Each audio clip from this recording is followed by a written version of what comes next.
Hello friends, कैसे हैं आप सब। मैं दुआ करती हूँ कि सब ठीक रहें। और नमस्ते, आदाब, सत श्री अकाल आप सबको।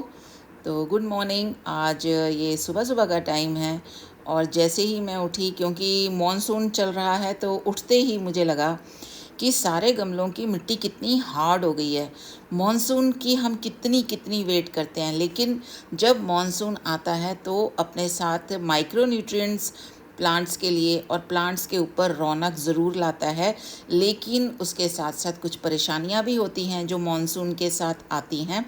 तो आज देखते हैं कौन कौन सी परेशानियां हम मॉनसून में बियर करते हैं, प्लांट्स हमारे बियर करते हैं, और उनको हमने कैसे सही करना है और कौन कौन से उपाय हमने करने हैं।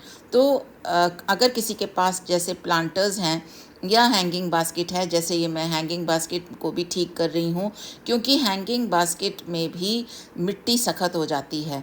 और बरसात का पानी तो पड़ता है, माइक्रो न्यूट्रिएंट तो मिलते हैं, लेकिन प्लांटर्स और हैंगिंग बास्केट्स में, या अगर ज़मीन पे भी पौधे लगे हुए हैं तो उन ज़मीन के पौधों को भी ठीक करना होता है।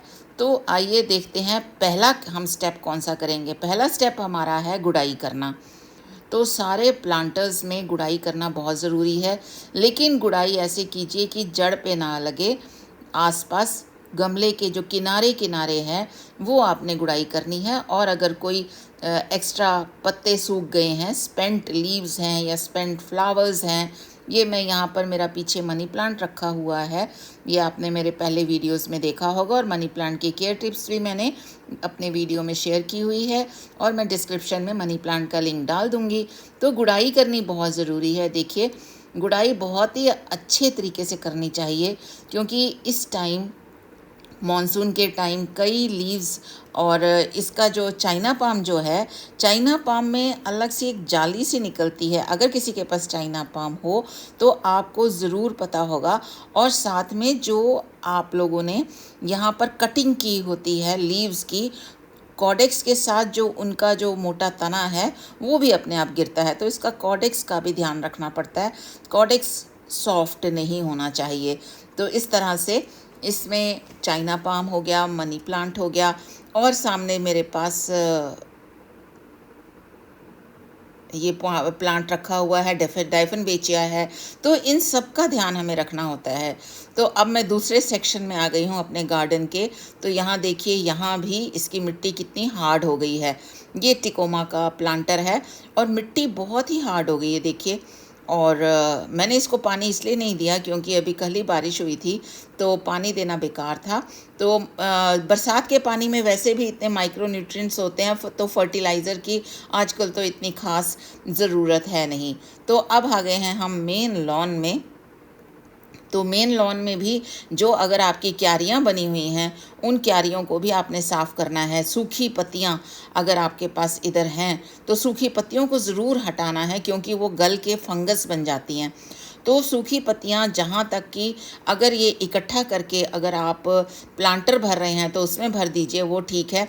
लेकिन अगर वहीं पड़ी रह जाएंगी तो इन सूखी पत्तियों में भी फंगस लग जाएगी और वो प्लांट्स को, उनकी जड़ों को ख़राब करेगी। यहाँ पर मेरे पास एक नेस्ट है जो कि उल्टा सीधा हो रखा था। तो बरसात का मौसम है तो इसका धागा भी गल सा गया था। तो मैंने कहा क्यों ना इस नेस्ट को सही तरीके से बांध दिया जाए, जबकि अभी तक इस नेस्ट में कोई आया नहीं है। इसका जो माउथ है बहुत छोटा है। तो इसका ये मैं नर्सरी से ही लाई थी, तो अच्छा लगा तो ले आई, लेकिन मैं कभी लाती नहीं हूँ इस तरीके का नेस्ट वगैरह। लेकिन इस बार मैंने कहा चलो एक एक्सपेरिमेंट करते हैं। तो एक्सपेरिमेंट के बेस पे मैं ये ले आई थी, लेकिन इसमें अभी तक कोई चिड़िया नहीं आई। देखो, हमारे घर का मेन द्वार अगर छोटा होएगा तो क्या हम उसमें घुस सकेंगे या अंदर बाहर हो सकेंगे। तो ये कोकोपीट का ही नेस्ट बना हुआ है। तो मैं अब कोशिश करूँगी कि इस नेस्ट का मुंह बड़ा कर दें। हाँ, जो मेरे ये फाइकस छोटे छोटे ट्रीज़ हैं, इसमें ज़रूर चिड़िया ने अपना घोंसला बनाया था। और चिड़िया का जब आगमन होता है, जब चिड़िया आती है, यानी गोरैया आई थी मेरे पास, तो मुझे बड़ी खुशी हुई थी गोरैया के आने पर। और यहाँ पर मैं मेरे पास पान का प्लांट है, वो मैं ठीक कर रही हूँ।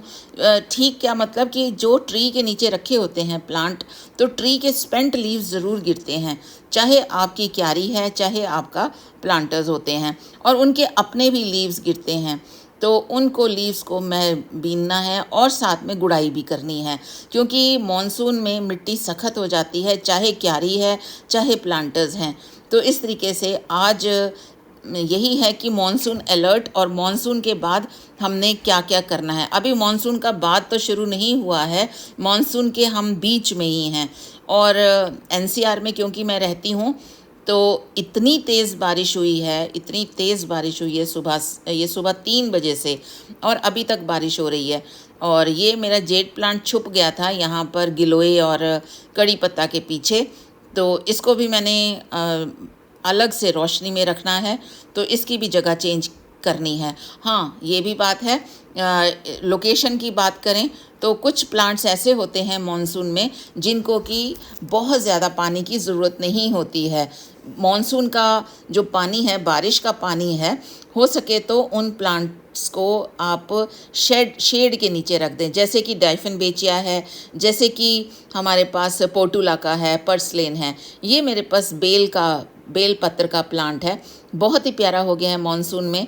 और इसके भी गुड़ाई मैंने देखा कि बहुत ही सख्त हो गई है, मिट्टी बहुत हार्ड हो गई थी, तो इसकी भी मिट्टी मैंने सॉफ्ट करने के लिए इसको मैं बाहर लाई। रखती मैं इसको वहीं पर क्यारी में पेड़ के नीचे हूँ, क्योंकि इसको भी अगर ज़्यादा धूप पड़े तो ये इसकी लीव्स बर्न हो जाती हैं। तो इस तरह से आज का जो डे है वो है मॉनसून अलर्ट, यानी अपने प्लांटर्स को साफ़ करना, अपने क्यारियों को साफ़ करना। तो हमारे पास इसके अलावा अगर आपके पास फूलों के पौधे हैं, तो स्पेंट फ्लावर्स जो हैं उनको भी हमने स्पेंट फ्लावर्स को भी हटाना है, क्योंकि spent flowers and spent leaves ये हमारे गार्डन में फंगस लाते हैं। अब ये देखिए, ये मेरे पास बहुत ही प्यारा एक हट मैं लाई थी, और ये मैं हमेशा, अगर टूट भी जाती है, ख़राब भी हो जाती है, हमेशा एक हट में, एक झोंपड़ी नुमा घर मैं अपने लॉन में ज़रूर रखती हूँ। और यहाँ चिड़िया ज़रूर आती है इसके अंदर, तो इसके अंदर चिड़िया कई बार आई है और कई बार घोंसला बना के चली भी गई है। छोटे छोटे प्लांटर्स भी मैंने इसके सामने डेकोरेशन के लिए रखे हुए हैं, और इसके ऊपर 3 बेल लगी हुई हैं, जिसको मैं त्रिवेणी बेल बोलती हूँ, मधुमालती और बोगनविलिया एंड अपराजिता। तो इनके तीनों बेल के पत्ते इतने सारे गिरते हैं, तो इन तीनों बेल के पत्ते जो गिरे यहाँ पर, इसके जो झोंपड़ी नुमा घर बना हुआ है, घर के आसपास पानी भी इनका एक ऐसी सी है, सीमेंटेड है ये झोंपड़ी, तो इसके आसपास काई जमा हो गई और बहुत सारे पत्ते थे। तो इन पत्तों में से जो कीड़ा लगेगा या इन पत्तों से जो मच्छर पैदा होंगे, वो हमारे प्लांट्स को ख़राब करेंगे। ये नहीं है कि हम सिर्फ प्लांट्स को ही हमने साफ़ करना है, ये भी है कि जो हमने डेकोरेटिव आइटम्स रखे हुए हैं, कोई डेकोरेशन पीस रखे हुए हैं, और साथ साथ में ये सूखी जो बेल है अपराजिता की, वो भी, उसकी डंडियाँ भी निकाल रही हूँ। और यहाँ पर काफ़ी सारे पत्ते गिरे हुए थे, तो जैसे कि मैंने अभी पहले भी बताया कि पत्तों से सड़न और मच्छर और पेस्ट आते हैं, तो इन पत्तों को जहाँ पर भी इकट्ठे हों, गिर जाएं, तो इन पत्तों को ज़रूर हटाना है। चाहे आप कंपोस्ट में डाल दीजिए, चाहे आप खाली गमले में इसको भर दीजिए पत्तों को, लेकिन इनकी साफ़ सफाई बहुत ज़रूरी है। और ये देखिए, इसके पीछे इतने सारे पत्ते, इतने सारे गले हुए पत्ते थे, खाली फ्रेश पत्ते नहीं थे, बिल्कुल पत्ते जो गल गए थे और चिपक गए थे। तो ये ब्रश की सहायता से मैंने इसको साफ़ किया। ये भी बहुत ज़रूरी है, क्योंकि यहाँ से जो कीड़े पैदा होंगे, उत्पन्न होंगे, वो हम मेरे सारे प्लांटर्स में और जाएंगे। और अगर आपके भी गार्डन में इस तरह का अगर कोई डेकोरेटिव आइटम रखा हुआ है अगर आपने, तो उसकी साफ़ सफाई करना बहुत ही ज़रूरी है, जिससे कि वहाँ से कहीं पेस्ट उत्पन्न ना हो। पेस्ट तो होते ही हैं, मक्खी मच्छर मॉनसून में तो आते ही हैं। तो इस मॉनसून में, जब अभी तो मिड मॉनसून का टाइम है, तो साफ़ सफाई बहुत ज़रूरी है। और इसके अलावा जब हम साफ़ सफाई कर लेंगे, उसके बाद मिली बग्स की बारी आती है। हिबिस्कस पर बहुत सारे मिली बग्स लगे होते हैं, तो इन मिली बग्स का भी हमने इलाज करना है। उनके ऊपर मैं तो लेमन एंजाइम ही यूज़ करती हूँ। तो फ्रेंड्स, होप करती हूँ कि आज का ये जो मॉनसून अलर्ट का टॉपिक है, ये आपको पसंद आया होगा। तो जो अभी तक मेरे साथ बने हुए हैं वो प्लीज़ मेरे वीडियो को शेयर करें, और सब्सक्राइब नहीं कर रहे आप लोग प्लीज़ सब्सक्राइब ज़रूर करें। सब्सक्रिप्शन बहुत ज़रूरी होती है। और इसके बाद पूरे लॉन में झाड़ू, झाड़ू तो बहुत ज़रूरी है, क्योंकि इसके बाद जो हम ये पत्ते और भी गिरते हैं तो इन पत्तों को हटाना बहुत ज़रूरी है। तो friends, thank you for watching. फिर मिलेंगे, और ये पिक सेशन मेरा फेवरेट। फिर मिलेंगे न्यू वीडियो में एक नए इंटरेस्टिंग टॉपिक के साथ। Thank you.